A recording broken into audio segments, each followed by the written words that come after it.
Section 1. You will hear a woman talking to a man who works in a tourist information office. First, you have some time to look at questions 1 to 6. Pause the recording for 30 seconds.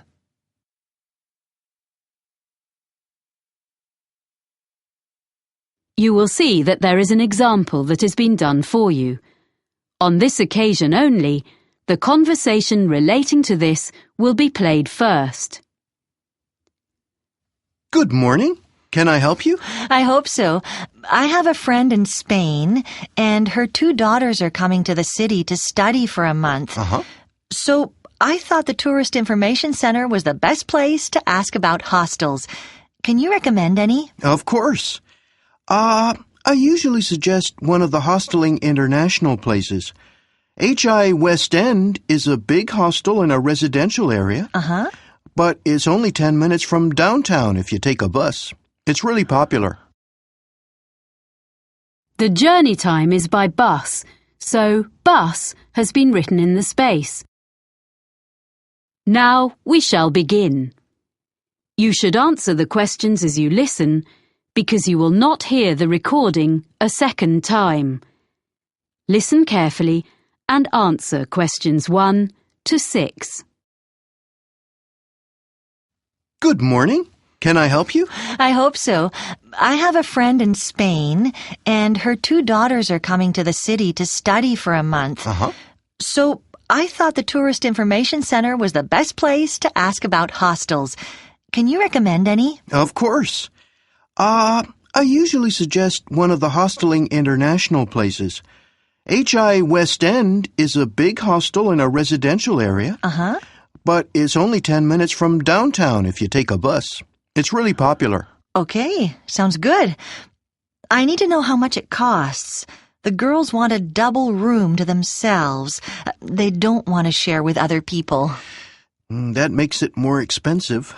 The price is under $30 for a bed in a dormitory, but they'll be paying $50 a night. But if they become members of Hosteling International, the price comes down to $41 a night. Membership costs $35. Right. And membership offers them benefits too on all kinds of activities. What kind of things? Skydiving and whitewater rafting, things like that. I don't think they're interested in that kind of thing. If they become members, will they get cheaper entrance tickets to museums? Oh, yes. And also discounts on bicycle and car hire. Okay, it's probably worth it. Is the hostel very noisy? They're coming here to do some studying. I think it is quite noisy as it's a really big hostel. And if they want to use the internet, this hostel still makes a charge, unfortunately.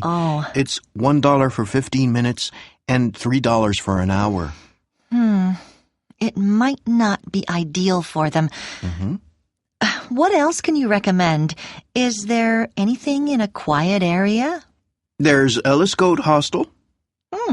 How do you spell that? ELLISCOAT.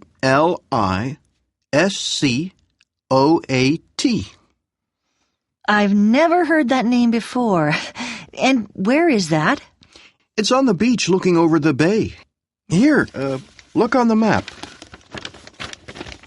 Oh. It's quiet, but not far from Dragon Island. There's plenty going on there in the evening. Oh, that's a nice area. And if they want to go to Dragon Island, it only takes a couple of minutes to walk down to the ferry. So how much is a room there? It's in such a nice spot that the rooms are a bit more expensive. They're $62. Does that include any meals? Unfortunately not. Oh. It is possible to buy meals in the hostel at a reasonable price, but because it isn't very busy in the winter, they only cook in summer. Before you hear the rest of the conversation, you have some time to look at questions 7 to 10. Pause the recording for 30 seconds.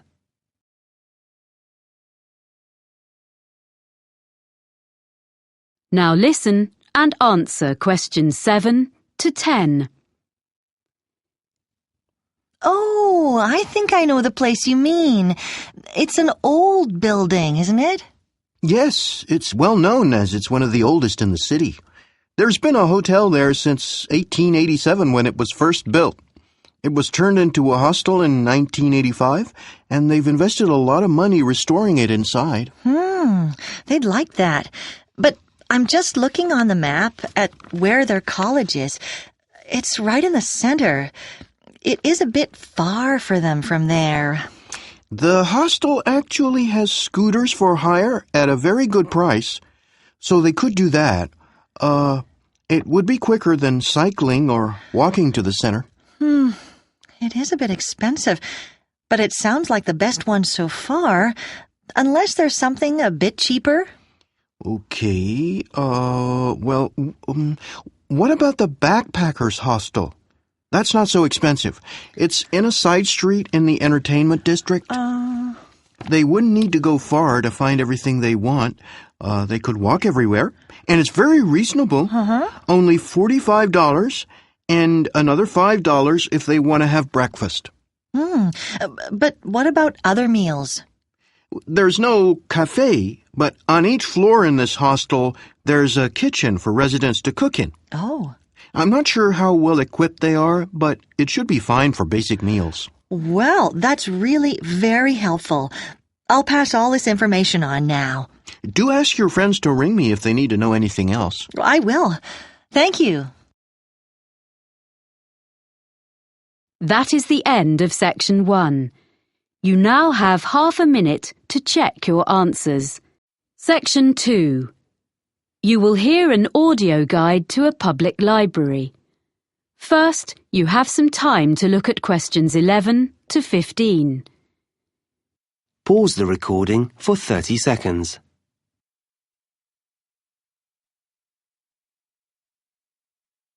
Now listen carefully and answer questions 11 to 15. Welcome to the Selmore Public Library, which has just been reopened after major refurbishment.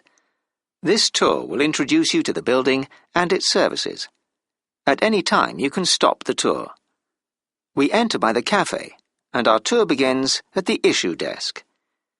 If you stand between the information desk and the issue desk and look at the opposite wall, you will see shelves of books in the left-hand corner. This is where you will find a large number of novels and short stories. They are arranged alphabetically. If you are looking for something in particular, and it's not on the shelf, you can reserve it. The next area, directly opposite the issue desk, is a section where people can study. The library provides computers for users free of charge on the next floor, beside the reference books. But this area is for people to use their own laptops. You should ask for the Internet passcode at the information desk. In the right-hand corner of this floor, there is a cafe. A selection of daily newspapers is always available there, but you can also take magazines into the cafe to read while you have a drink. You will find these on the racks to the left of the cafe, and there is a large selection. They are for reference only, and cannot be borrowed, but you are welcome to photocopy any articles of interest. We ask you to return them when you have finished. You are not allowed to take fiction or any other books from the shelves into the cafe. Next to the cafe is the exit door leading to the stairs and escalator to the other floors. The largest collection of books in the library is fiction, and the next largest is non-fiction, which is in the corner of this floor opposite the cafe. These can all be borrowed, as opposed to the reference books on the next floor, most of which cannot be taken out of the library, but they can be photocopied. There are several photocopiers available for this purpose downstairs in the basement. To one side of the issue desk is a door leading onto a gallery. This was added to the library as a public space where talks are given once a week on a Saturday by visiting authors of both fiction and non-fiction. It also houses the biography section. There are notices advertising the talks in the study area. Any books that you want to borrow should be taken to the issue desk. Before we leave this floor, I will give you some information about using the library. There are also helpful notices by the information desk. Before you hear the rest of the talk, you have some time to look at questions 16 to 20. Pause the recording for 30 seconds.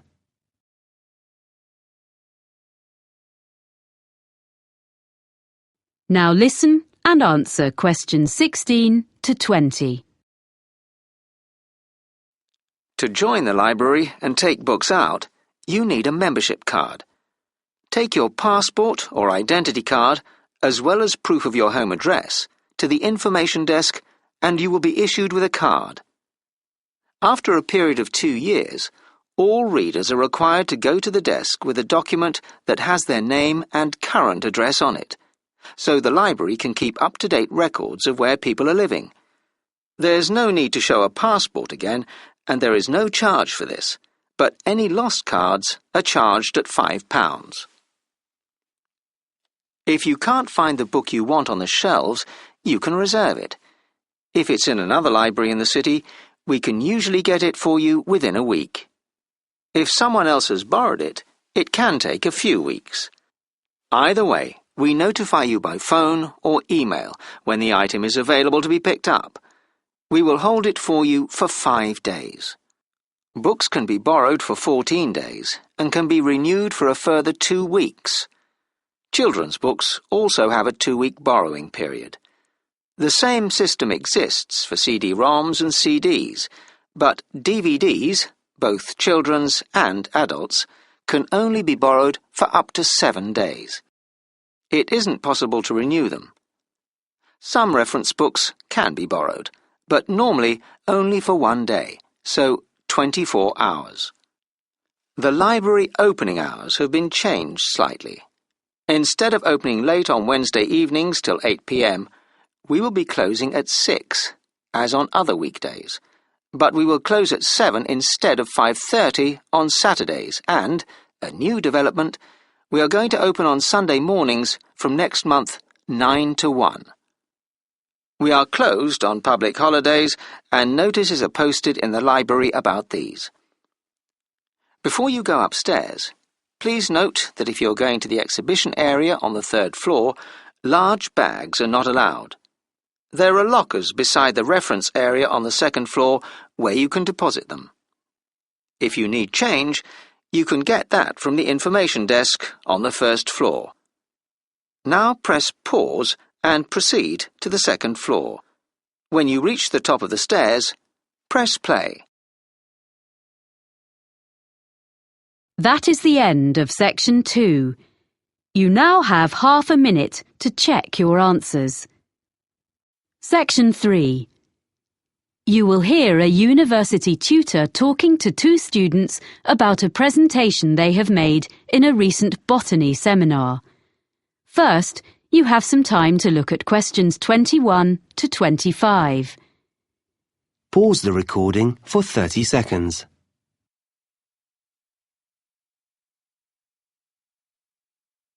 Now listen carefully and answer questions 21 to 25.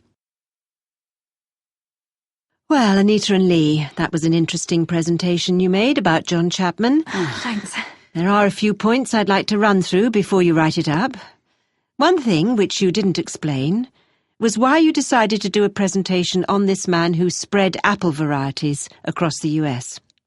Well, ages ago, we were chatting about stuff we'd read as children, and I told Lee the Johnny Appleseed story. I had these American storybooks when I was small. Then when we were looking into the area of domesticated species of plants for our presentation, we realised that the introduction of the apple with the settlers in the US would be a good case study. And I remembered Chapman, so we looked up the real guy behind the legend. Right. I think that would have made a good intro. I thought it was too personal. Just a couple of minutes would have drawn your listeners in. Anyway, now a more serious point. You didn't mention the sources of some of your information. We used some books and journal articles and did an internet search and found some good sites. We've put them on the back of the handout we gave everyone at the end. Oh, let me see. Oh, here it is. Johnny Appleseed, Man and Myth, 1967. Well, the thing is, you really have to make this explicit when you talk. And anything you show, data you project from your laptop, etc., you must have the source on it. Right, okay. At least you have got it all documented. I was a bit concerned about that. Sorry. Anyway, now the content of your talk.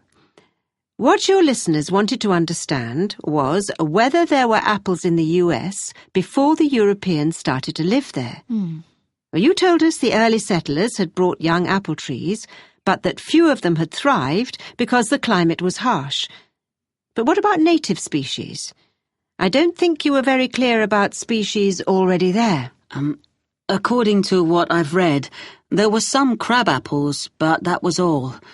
Everything that people now think of as traditional American apples was species that the Europeans either introduced or bred by chance. Because they tended to sow seeds rather than use grafting. Yes, quite. But what to me was fascinating, and I saw most members of your audience start to take notes, was when you discussed how the apple genes spread via the Silk Route into Europe from the wild apple woods of Kazakhstan. Yes, well, I'd like to have said more about the development of grafting in ancient China as a way of producing predictable varieties.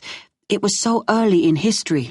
But it's the natural development of the original wild apple into new species that people wanted more about, which says a lot for your presentation. You enthused your audience. So now we need to discuss the form your follow-up work will take. Are you going to produce a paper?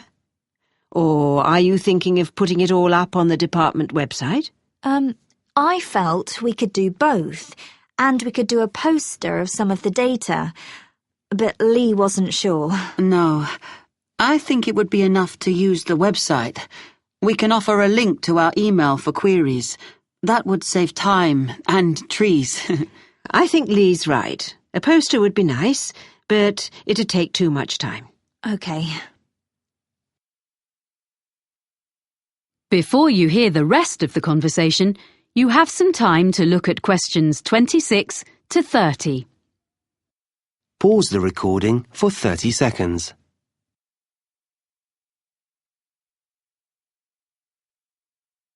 Now listen and answer questions 26 to 30. Now, I just want to give you a few pointers about the techniques of your presentation. Mostly, it was good. But there are a few things you need to bear in mind next time you do one. You both managed the hardware, I mean the projector and things, very well indeed, which is always a great help. Good. Oh, thanks. You'd obviously checked it out carefully. Yes. But unfortunately, we hadn't finished our maps when we did the practice on my computer at home. That's why there was some the wrong way up. We didn't realise the software on the laptop was a bit different from the one I have. But you sorted out the problem very quickly and didn't let it fluster you, so it wasn't a big problem. We could all read the map when we needed to. So it was okay, but we could have done better, we realise. There was a bit at the end where I felt something didn't go as you'd planned. Am I right?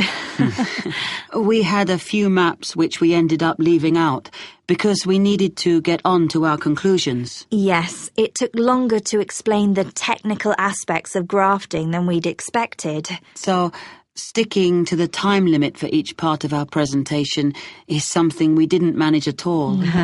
Which means we've definitely got to improve before we do another one. Yes. Apart from that, well, the handout was perfectly adequate for a seminar like this. It gave all the key information, and, of course, now I realise the sources are listed at the back. But you need to do those references in the correct format, as footnotes, in future. Okay. Yes, sorry, we will. And finally, other students will be presenting projects later in the course. I shall be reminding them how well you both spoke and that no one had any problem hearing or understanding either of you. In that respect, your talk was a model that the others can follow. Oh, thank you. Yes, thanks very much. This feedback has been very helpful. Well done, both of you. See you in a fortnight. Bye. Yes, thanks. That is the end of section 3. You now have half a minute to check your answers. Section 4.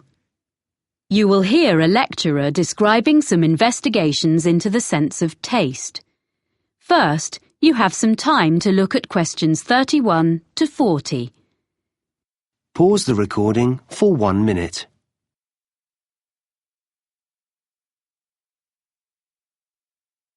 Now listen carefully and answer questions 31 to 40.